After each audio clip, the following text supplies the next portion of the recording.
7월 17일 저녁 방송을 시작하겠습니다. 전반적으로 흐름을 한번 쭉 살펴보시죠. 시장에 대한 분위기가 좋습니다.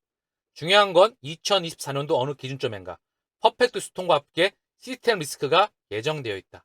물론 시장을 발생하겠지만 그 부분은 발생할 확률이 무척 높다. 그 이전에 시장을 리바이벌 시켜야 되겠죠. 코로나를 종식을 시켰고요. 금리 인상 중단 발표를 하고요. 우크라이나 합의 소식과 더불어서 그 전에 리플과 SEC에 대한 명확성, 이제 의회에서 또한 법안 이야기가 나오고 있습니다. 그럼 뭐죠? 시장을 다시 한번 돌린다는 뜻입니다. 그들 입장에서 그 지도가 보이시면 흔들릴 필요가 없다. 그리고 원래 시스템 리스크, 퍼펙트 스톰 이전에 원래 피날레, 마지막 폭등 장세가 나오면 그래야 아구가 맞는 겁니다. 그들은 늘 그 과정을 그려왔어요. 전반적인 흐름이 보이실 것 같고요. 1달러 도달 기대감 형성, 리플 가격 급등 일시적 현상으로 끝날까? 그렇지 않을 확률, 폭등이 나올 확률이 무척 높죠. 그래야 알트에 대한, 시즌에 대한 폭등이 나올 확률이 높으니까. 자, 어피트에서도 1일 거래액 2조 원을 회복하였다. 다시 한번 돌아나가고 있다. 그러면서 앤드레슨 오르치의 법률 책임자, 법률 담당자가 암호화폐를 혼돈에서 질서로 이동시킬 때이다. 다시 한번 이동을 시킬 때이다. 긍정적인 부분과 함께 진짜 이 세상에 대한 판을 깔아야 된다. 기대감, 허상, 뻥카가 아니고 찐이다. 이거는 세상을 바꿔나가는 혁신이다. 이렇게 포장을 하고 있는데요. 그 이면을 살펴보면 뭐다? 통제입니다. 블록체인은 탈중앙화가 아니라 완벽한 중앙화입니다. 완벽한 퍼펙트 센트럴리제이션 아시겠죠? 결국 통제의 세상은 우리를 맞이해야 됩니다. 오늘 방송 말미에 그 무무를 다시 한번 이슈와 함께 정리해 드릴게요. 한 번의 흐름이 보일 거예요. 어쨌든 핵심은 뭐다? 우리는 의회가 너무 늦기 전에 가능한 한 빨리 그러한 법안을 검토하고 통과시킬 것을 촉구한다. 상원과 하원 모두 이러한 법안에 대해 진전을 이룬 것이다. 이제 법안으로 나올 수 있는 시기가 다가오고 있다. 그게 중요한 거고요. GBTC 거래량 연중 최고치, 비트코인 현물 ETF에 대한 기대감이 형성되고 있죠. 블랙락, 피델리티, 그리고 인베스코, 세 개의 유수 자산 운용사가 비트코인 현물 ETF를 신청하고 있습니다. 따라오는 이더리움, 각 섹터별 토큰 또한 따라오게 되겠죠. 가상자산의 현물 ETF는요, 그거 하나만 남습니다. 그렇기 때문에 파괴력이 크죠. 그리고 금융기관이 자금을 쏠 수 있는 혈관을 만들어 놓았습니다. 그 수도꼭지를 열어버린다는 거죠. 상당히 큰 의미를 갖는 겁니다. 시스템과 도로망과 고속도로와 국도를 깔아나가는 그 부분입니다. 설계를 해놓고 이제 도로망을 깔고 있는 거예요. 건설망이 구축되고 있는 것이다. 윤 대통령 우크라이나 전격 방문, 생즉사 사즉생, 정신으로 연대하자, 키우서 젤란스키와 정상회담. 이게 뭘까요? 뭐 우리나라 기업들도 거기 가서 이제 재건을 한다고 하더라고요. 그걸 먹으려고 제가 우리나라 기업들이 먹을 게 많다 있다 그 뜻이 아니고요. 우크라이나 합의 소식이 나올 확률이 높아진다. 지금 왜 재건을 할까요? 다시 전쟁을 일으키면 기업들이 거기 재건하러 가겠습니까? 우크라이나 합의 소식은 시장에 엄청난 파급 효과입니다. 연준의 금리 인상 중단 발표, 그리고 리플과 SE 소송, 비트코인 현물 ETF, 각 섹터가 톱니바퀴처럼 맞물려서 따로 노는 게 아니라 돌아가는 부분이죠. 그리고 인플레 꺾이는, 드디어 인플레가 꺾이는 신호? 우리는 이미 알고 있었다. 원재재 가격이 이미 폭락해 있었다. 그들은 작업을 했다. 당연히 소비자 물가지수와 생산자 물가지수는 조금 더디겠죠. 장기채 ETF 시간이 왔다. 채권금리 하락 때 유망한 ETF 품목은 채권금리가 뭐죠? 금리 이꼬르 경제 성장률 플러스 물가 상승률입니다. 경제 성장률은 뭐죠? GDP 경제 성장률. 한 국가의 연봉이죠. 이거 더하기 물가 상승률이에요. 제가 이거 설명하면 들었죠? 그러면 지금 금리가 내려간다? 물가가 내려가는 걸 반영한다는 거죠. 그럼 채권 금리가 내려가면 지금 분위기에서는 어떨까요? 상당히 시장의 긍정적인 흐름이겠죠. 미국 국채 10년물입니다. 하루 만에 조금 꺾였죠. 1개월치를 보게 되면 훅 꺾였다가 찔끔 반등했다. 3개월치를 보더라도 훅 꺾였다가 찔끔 반등했다. 그러나 3년치를 보게 되면 거의 최고점 수준입니다. 10년치를 보게 돼도 최고점 수준이죠. 자, 코로나 팬데믹과 함께 한눈에 보여요. 물가를 미친 듯이 끌어올린 거예요. 그리고 연준이 자이언트 스텝을 단행했습니다. 2008년도부터 19년까지 물가 상승률과 함께 이건 없었어요. 물가 상승률 2.5%를 못 맞췄습니다. 그래서 0.25% 베이비 스텝을 단행했죠. 지금은 뭐죠? 코로나 팬데믹과 우크라이나 전쟁으로 물가를 미친 듯이 끌어올렸습니다. 소비자 물가 상승률 9%를 넘어서 10%를 넘어서 유럽은 천문학적이었죠. 먹고 살기 진짜 힘들게 만들고 금리를 미친 듯이 끌어올리자 시장 금리가 이렇게 폭등한 겁니다. 이 시장 금리는 가계와 기업들에게 전이가 되죠. 이 정도의 시장 금리를 여기에 가상금리가 붙거든요. 국채에다가 가상금리가 붙습니다. 이걸 견뎌낼 수 있는 가계와 기업들이 얼마나 될까요? 그렇기 때문에 전통 트레이드파이의 은행들과 함께 여기 가계와 기업들이 대출을 받았으니까 전통 트레이드파이도 시스템 리스크를 확장해 되는 겁니다. 그럼 뭐죠? 새 판을 짠다는 거죠. 그 이전에 이 시장 금리가 내려갈 확률이 높다. 이건 뭐죠? 이거는 2024년도 이전에 이게 내려가면서 시장에 일시적으로 온기가 풀어나갈 확률이 높다. 이와 더불어서 원화가 강세할 확률이 높겠죠. 위험자산의 대표 기준 주식도 달릴 확률이 높겠죠. 물량을 소화해가면서 코인 시장도 물량을 소화해가면서 달려나갈 확률이 높다. 이건 뭐죠? 리플과 알트코인 그리고 그 부분에 대한 확장세를 뜻한다. 그래야 톱니바퀴가 맞는 겁니다. 자, 비트코인. 자, 여기 1번 라인 돌파했어요. 자, 현재 여기서 박스권을 그리고 있긴 한데 지금 가는 신호를 거의 보내고 있죠? 나 아래 꼬리 달고 갈래. 이게 월봉입니다. 큰 흐름이 한눈에 보여요. 그리고 2번 라인 얼마 남지 않았어요. 여기는 돌파할 확률이 높다. 3번 라인은 지켜봐야 된다. 아시겠죠? 요거는 제가 상황을 보고 끊임없이 업데이트 한다고 이더리움은 비트코인에 대비해서 아직 상승력이 강하지 않습니다. 그렇기 때문에 알트코인의 본격적인 시즌이 도래하지가 않았죠. 자, 그런데 여기 보면 1번 라인에 딱 맞아있죠. 이동평균선과 함께 요게 달려나갈 겁니다. 그리고 2번 라인 다시 한번 정확하게 거드릴게요. 여기 2번 라인 3번 라인 여기는 중간에 매물대가 없습니다. 고로 한 방에 갈 수가 있겠죠. 마찬가지로 여기까지입니다. 한번 튀기기 시작하면 짧은 시간 안에 미친 듯이 상승할 확률이 높다. 이와 더불어 XRP는 소송의 명확성과 함께 상승권에서 나왔죠. 그리고 기간한테 판매한 건 증권이 아니야. 그리고 딱 잡아놨죠. 그쵸? 그럼 뭐죠? 요걸로 흔들어 제끼면서 갈 확률이 높다. 이제 리플사의 IPO가 있어요. 이것도 대형 모멘텀입니다. 근데 모멘텀보다 중요한 게 뭐죠? 리플의 소송 종료, 코인베이스 재상장, 리플사의 IPO. 요거 다 따라오는 거죠. 중요한 건 뭐다? 이미 11년 동안 스위프트 망. 제가 미국, 유럽, 중국, 일본 어제 중동 언급드렸죠. 그리고 동아시아. 오늘은 조금 이따 아세안을 언급드릴 거예요. 아세안. 동남아시아. 여기서도 확장을 끝냈다. 이미 5대양 6대지에 이들은 혈관망을 확장을 끝내놓고 있습니다. 가치의 인터넷, 웹3, 금융의 인터넷, 스위프트 2.0, ISO 2002 국제 표준입니다. 여러분들이 지금 은행 다 계좌 쓰고 계시죠? 현재 쓰시는 계좌는요. 자, 은행이 돈을 내 친구한테 지금 한국에서도 보내잖아요. 바로 돈이 가는 게 아니에요. 메시지만 갑니다. 그리고 추후에 정산이 돼요. 그래서 콜금리라는 걸 사용하게 되죠. 어쨌든 메시지만 이동해요. 돈이 직접 이동하는 게 아닙니다. 근데 리플 네트워크는요.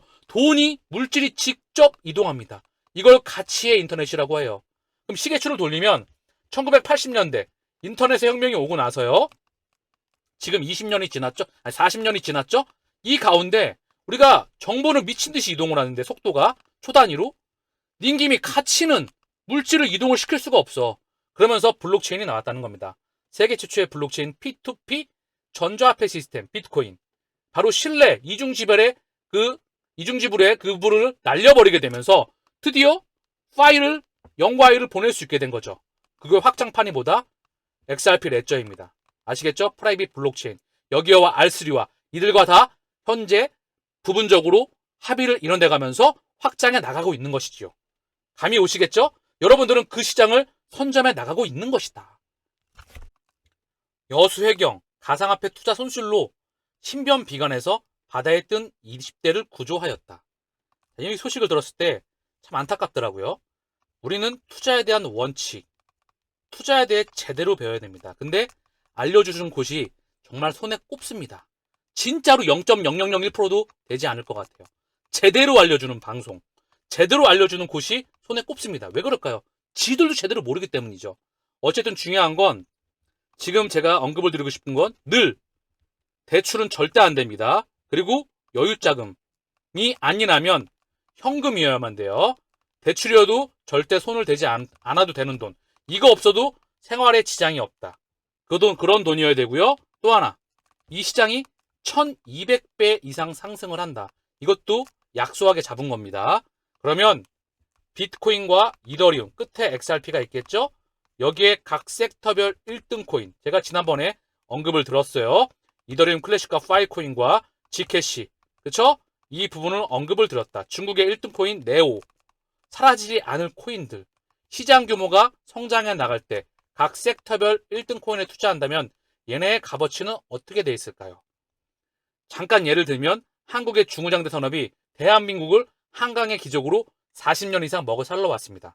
반도체 1등 삼성전자에 30년 이상 투자했었으면 950배의 수익을 얻었을 겁니다. 아마존은 2000배가 넘었죠. 근데 거기까지 가는데 코인은 그렇게 오래 걸리지도 않아요. 왜냐하면 그 속도가 빨라졌거든요. 반도체만 했었습니까? 자동차의 현대기술, 기아차, 모비스, 디스플레이의 삼성과 LG 디스플레이, 중공업의 조선의 바로 현대중공업, 철강의 포스코, 이들의 30년 전에 투자해서 또는 20년 전에 투자해서 10년 전에 최소한 정리가 될 수 있었다면 여러분들은 모두가 부자가 되었을 겁니다. 그러면 그 시대는 끝났죠. 그럼 지금은 뭐죠? 바로 코인입니다. 블록체인입니다. 분산 원장입니다. 제가 지난 과거 영상을 돌려다 보시면 분산 원장에 대해서, 블록체인에 대해서 자세히, 아주 자세히 설명했던 게 있습니다. 하나하나씩 다 봐가면서 공부를 하십시오. 그러면 여러분들의 피와 살이 될 것입니다. 그리고 그거는 여러분들을 돈으로부터 해방을 시켜주고 지켜줄 겁니다. 왜? 수십 번, 수천 번 시행착오를 걷고 원칙을 만들어서 가고 있는 부분이기 때문에 출발지와 도착지는 정해져 있다. 원칙이 정말 중요합니다. 원칙을 목숨 걸고 지켜야 됩니다. 투자를 하면서. 워렌 버핏의 제1의 원칙보다 투자금을 잃지 않는 것이다. 제2의 원칙보다 제1의 원칙을 지키는 것이다. 우리는 각 섹터별 1등에 투자를 해놨습니다. XRP를 기준점으로 해서 아시겠죠? 흔들릴 이유가 없다. 가격에 흔들거리지 말아라. 가치에 집중해라. 결국 가치가 미친듯이 성장하는 애는 가격을 반영할 수밖에 없다. 다만 마이너스 계좌 잔고를 부셔버린 다음에 그걸 가치를 숨겨놨죠. 그 가치가 이제 모습이 드러나는 시기가 점점 다가온다. 전 SEC 인터넷 집행국장, 리플 판결, 번복 가능성이 있다. 이런 거 나오면 그냥 걸러버리세요. 이런 거에 누가 뭐라고 하면 이제는 필터링 해버리세요. 아, 걔가 진나보다. 이걸 가지고 또 유튜브가 이슈화를 시키면 필터링 시키세요. 그래, 니들은 그거 갖고 먹고 살아라. 나는 필터링 시킬게. 아시겠죠? 친 리플 미국 변호사, SEC 항소 포기할 듯. 실익 대비 리스크가 크다. 어쨌든 중요한 건 현재 상황에서 이제는 법안과 이런 부분이 나오는데 여기다 브레이크를 걸 수도 있겠지만 걸지 않을 확률이 높다.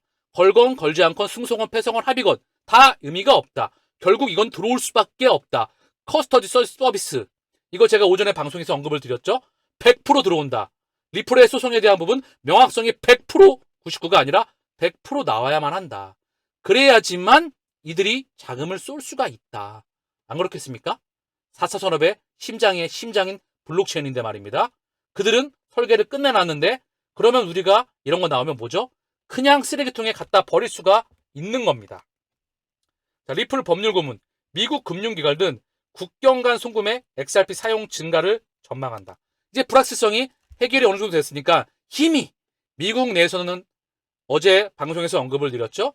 미국 중앙은행 페드 와이어를 대체하는 게 페드 나우이다. 페드 나우에는 리플의 서비스 3사가 이미 파트너사로 들어가 있죠.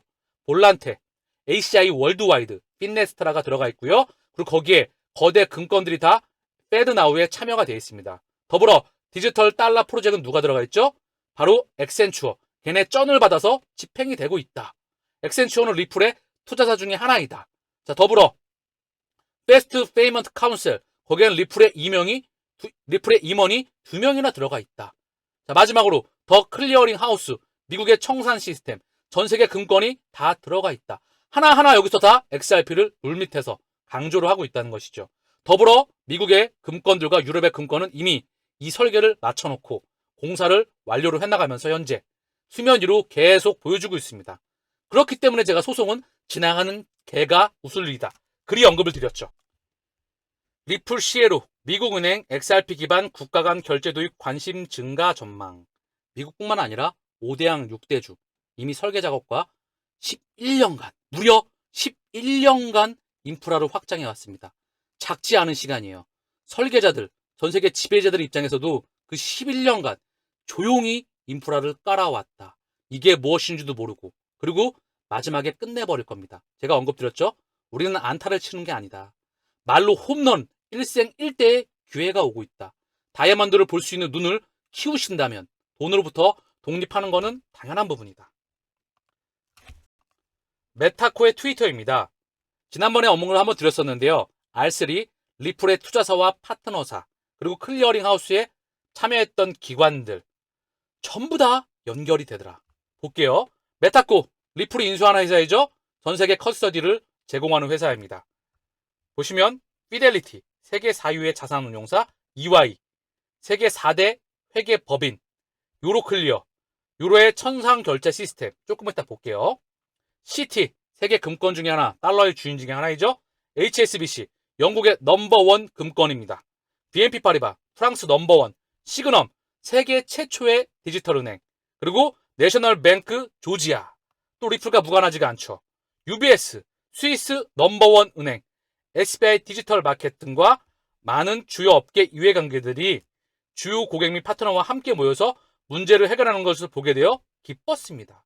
이들이 다 함께 모여서 회의를 진행 중이다. 이유가 있죠. 새로운 판을 깔아야 되니까 모여서 얘기를 하겠죠. 여기 메타코 홈페이지예요. 디지털 자산의 서비스 제도적 표준. 그래서 디지털 커스터 서비스. 이 부분에서 참여하고 있는 기업들입니다. 똑같이 겹치더라. CT, BNP 파리바, 그리고 소시에테 제너럴, 프랑스 넘버 원, 넘버 투, DBS, 싱가포르 넘버 원, 세계 최대 디지털 뱅크, 세계 최초 디지털 뱅크, BBVA, 스페인 2위, 그리고 독일의 DG뱅크, 독일의 넘버 3 정도 됩니다. 데카, 독일의 은행 중에 하나이고요. 조디아 커스터디, 얘도 커스터디 업체예요. 여기에 누가 투자를 했다? SBI가 투자했다. 스탠다드 차타드 SBI가 관련이 되어 있더라. 조디아 커스터디, SBI 홀딩스 주자 투자 라운드에서 3,600만 달러로 조달하였다. 스탠다드 차타드 산하 암호화폐 커스터디 업체 조디아 커스터디가 일본 SBI 홀딩스가 주도하는 시리즈 A 라운드에서 3,500만 달러를 조달했다고 블룸버드가 보도했다. 감이 오시죠? 이들은 다 연결된 겁니다. R3건, 리플이건, 또는 더 클리어링 하우스건, 어떤 부분이건 간에 이들은 다 망을 현재 확장해 가고 있다. 미국, 유럽, 중국, 일본, 5대양 6대주, 중동, 아세안, 그리고 남미 모든 부분에 이미 중심의 점과 섬과 면을 다 깔아나가고 있습니다. 그게 최근에 공식적으로 수면 위로 올라오는 것뿐이죠. 지난번 방송에서 유로클리어 제가 한번 언급을 드렸죠. 유로클리어 홈페이지 여기에 주요 20대 주주가 있는데요. 먼저 유로클리어 잠깐 보면 세계 최대의 국제 증권 예탁 결제 기관이다. 1968년 설립이 됐고 본사는 벨기에 브뤼셀에 있으며 국내 국제 채권 및 증권 파생 상품, 투자 펀드의 국경 간 거래의 결제 및 증권 관련 서비스를 제공하는 기관이다. 이 유로클리어의 20명의 주주들입니다. 프랑스 정부기관들과 유럽의 정부기관들과 함께 이 사이에 구리아 인베스트먼트, 얘가 중국 중앙은행이에요. 중국 인민은행에 그 출자가 됐던 부분입니다. 그리고 여기 JP모건, 소시에테 제너럴, 프랑스 넘버 2, HSBC, 영국의 넘버 1, 미쓰비시 일본의 넘버 1, 미쓰 넘버 2. 자, 이들이 참여가 돼 있다. 미국, 유럽, 일본, 중국 하나로 다 연결이 되었다. 이 유로클리어 IS 등록관리 구성원 목록에 들어가 있더라. 유로클리어. 여기는 당연히 리플렛이 안 들어갈래야 안 들어갈 수가 없겠죠. 그쵸? 그러면서 이제 오늘은 아세안에 대해서 잠시나마 그림을 그려보시죠. 베트남 최초의 TP뱅크 리플 결제 네트워크 가입하였다. 2019년 11월입니다. 자, 보시면 마찬가지로 여기 홈페이지가 보이시죠? SBI 홀딩스 일본과 베트남 간 최초의 DLT 분산 원장 기술을 활용한 송금 서비스 개시를 알린다. SBI 홀딩스 주식회사, SBI 핀테크 솔루션 주식회사의 자회사로 국제 송금 및 서비스를 다루는 SBI 레밋, 베트남의 상업은행, 방금 전에 언급드렸던 TP뱅크, 분산은 원장을 활용하여서 실제 통화로의 송금 비즈니스를 개시했음을 알려드리겠습니다. 베트남과 리플렛에 가입이 되었다. 자, 그리고 필리핀 최대 은행 유니온뱅크입니다. 얘 또한 리플의 엑스레피드 기반 코인수와 협력을 한다. 필리핀 최대 은행인 유니온뱅크, 그리고 베트남 은행, 여기 보이시죠? 더불어 태국은 말할 것도 없죠. 태국 시합 상업은행 SX 지주회사, 이들은 리플의 투자사 중에 하나이다. 얜 또한 카카오뱅크가 현재 여기에 협력이 되어 있죠. 이미 다 전 세계는 연결됩니다. 자, 그리고 말레이시아 CIMB 금융그룹이에요. 얘는 말레이시아 2위 은행이며 아세안 1위 은행이다. 일본과 중국을 제외했을 경우 아시아 최대 은행으로 꼽힌다. 얘는 이미 2018년 11월 리플렛에 합류하여서 아세안 전역에서 즉시 결제를 지원한다. 말레이시아, 태국, 필리핀, 베트남, 아세안에도 거점 마루로 확보를 끝내놓고 이보다 더 훨씬 더 많은 곳에 확장을 해 있다. 거미줄처럼 말입니다. 각 거점별로. 자, 오늘 방송 마지막에 상상력을 발휘해보죠. 맞이하고 싶진 않은데, 그다지 상상하고 싶진 않은데 가능성이 있는 다가오는 세상. 자, 스위프트 2.0 망이 확장이 되죠. 여기에 방금 전에 언급을 드렸던 CBDC와 스테이블코인과 NFT와 각종 토큰들과 자산이 잘게 썰어진 STO 가치가 이동하게 될 것입니다. 근데 그것만 이동을 할까요? 이 망을 통해서 다른 것들도 이동을 하겠죠. 금융기관의 망뿐만 아니라 노이어 커스터머, 신원인증과 함께 안티머니 론두지, 자, 그리고 제로놀리지의 G캐시의 투명과 방패, 이 익명성 기술이 반드시 필요할 겁니다. 개인정보 보호 기술, 개인정보 보호가 아니라 그들이 데이터를 차단하고 지들이 보고 싶을 때 봐대겠죠. 통제를 하기 위해서. 그런데 여기에는 물질만 이동할까요? 아니죠. 개인정보가 다 들어갈 수가 있다는 겁니다. 지금 건강검진을 받으면 상당히 많이 예방의학이 많이 발전을 했죠. 내 어떤 피검사뿐만 아니라 어떤 건강검진을 하면 유전 정보에 의해서 내가 어떤 병에 걸릴 확률이 높다. 여기까지 더불어 이건 또한 계속 확장해 나가고 있습니다. 거기서 또한 데이터가 쌓이겠죠. 그렇죠? 내가 딱 하고 내 몸 안에 칩까지, 칩 임플란트라고 멋지게 포장을 하고 있습니다. 칩 임플란트. 내 몸 안에 칩이 들어와서 내가 데이터와 함께 교류를 한다. 그리고 그 데이터는 그 망에 저장이 되어 있다. 나는 이제 카드도 없고 기타 등등 지갑도 필요가 없으며 내 손목 안에서 다 결제를 하며 내 신분증과 함께 내 몸속에 칩 안에 다 들어가 있다. 내 모든 정보가. 그리고 그 망을 통해서 나는 통제가 된다. 이게 진짜 그다지 살고 싶지 않은 그런 세상인 것 같은데요. 그냥 상상만 한번 해봅니다. 시계차가 좀 있겠죠.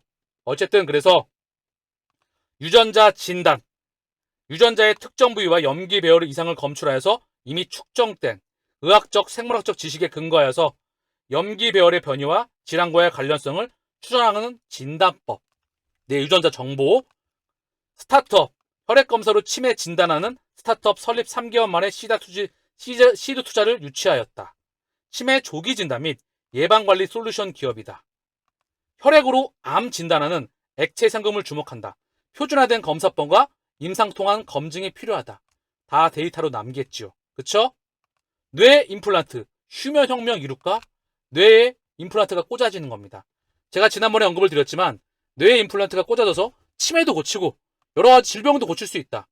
그런데 이게 이 칩에 있는 뇌 칩을 통해서 내가 명령을 내릴 수가 있는데 이게 서버에서 나한테 명령이 오게 된다면 별로 상상하고 싶지 않은 세상이죠. 이 칩을 통해서 5G, 6G를 통해서 전 세계는 다 연결이 됩니다. 이거 사람한테 꽂을 수도 있고요. 모든 사물에 다 꽂아버리는 거죠. 사물 간에 통신하는 걸 사물 인터넷이라고 포장을 해놨죠. IoT의 세상. 모든 물질에 가치가 있는 물질에는 다 칩이 장착이 됩니다. 그리고 얘는 통신망으로 연결이 되고 여기서 데이터가 천문학적으로 나오게 되죠. 그리고 빅데이터가 형성이 되고요. 이 빅데이터를 다시 한번 가치화시킬 수 있는 인공지능이 상용화가 이미 돼 있죠. 챗 GPT. 멋지게 포장하고 있잖아요. 챗 GPT. 그다지 좋은 세상 같진 않다. 자, 그리고 이 헤드셋을 써야 될 것 같은데요. 이걸 쓰는 게 좋겠습니까? 그러나 써야 될 것 같습니다. 법으로 만들어 놓고 규격으로 만들어 놓고 개인들에게 쓰라고 하면 써야겠죠. 거기에 가치를 부여하면 생존할 수 없으니까. 우리는 힘이 없습니다. 그들이 만들어 나가는 세상. 그다지 맞이하고 싶진 않아요. 올해 미국에서 날린 돈만 15조. 역대급 사태에 전 세계가 발칵이다. 폭우, 폭염, 산불. 역대급 지구촌 기상이변. 지구가 많이 아픈 것 같습니다. 지구가 아프면 사람도 아프다. 늘어나는 극단적인 날씨. 지구 입장에서는 사람이 바이러스일 겁니다. 인간 입장에서는 바이러스가 사람에게 안 좋은 것처럼 보이지만 지구 입장에서는 이 늘어나는, 이 폭증하는 인구가 바이러스이겠죠. 그들의 설계자, 의도에 파악에 들어가서 제가 공영방송이기 때문에 언급 드릴 수 있는 한계치가 있겠죠. 어쨌든 지구가 많이 아프다. 고로 이 통제되는 시스템은 우리가 피할 수 없는 세상을 맞이해야 될 것 같습니다. 어쨌든 중요한 건 상상력 차원에서 그냥 언급을 드렸던 부분이고요. 결국 4차 산업의 세상. 1차는 뭐죠?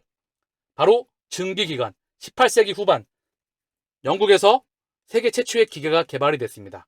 그러면서 영국이 전 세계를 수백 년간 지배해왔죠. 그 패권은 전기와 미디어의 혁명으로 인해서 바로 미국으로 넘어오게 됩니다. 그러면서 미국의 6대 왕이 탄생하게 되죠.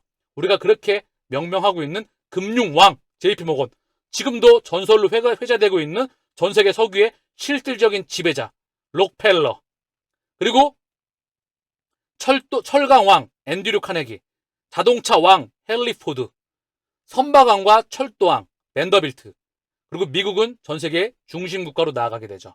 그 다음 월드 와이드 웹, 인터넷 혁명이 있었습니다. 1980년대, 70년대. 그 이전에 1970년대 퍼스널 컴퓨터의 혁명이 있었죠. 세계 최초의 CPU인 바로 인텔의 8080인가요? 정확히 기억이 안 나는데 인텔의 세계 최초의 CPU 칩이 나오게 되죠. 이걸 보고 4명의 눈물을 흘리게 됩니다. 소프트뱅크의 손정희. 손정희는 당시에 사업을 처음 했을 때 버클리 대학을 졸업하고 일본에 돌아가서 귤박스 위에 올라가서 나는 얼마나 뒤에 조단위의 회사를 세울 거야.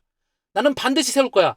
직원들이 몇 명 되지도 않았는데 과대망상증에 걸린 허언증에 시달리는 환자라고 보았다고 합니다. 지금은 조단위가 아니죠. 천문학적인 자금을 움직이는 사람이 되었습니다. 그리고 스티브 잡스, 스티브 워즈니악, 마이크로소프트의 빌 게이츠. 이들이 눈물을 흘리게 됩니다. 세계 최초의 퍼스널 컴퓨터에 들어가는 CPU, 칩을 보게 되면서. 그리고 이거는 결국 컴퓨터의 혁명을 불러왔고 전 세계 컴퓨터가 연결되는 인터넷의 혁명으로 넘어왔고요. 그리고 3.5 모바일 혁명으로 이어져 왔으며 이거는 현재 4차 산업으로 이어지고 있습니다.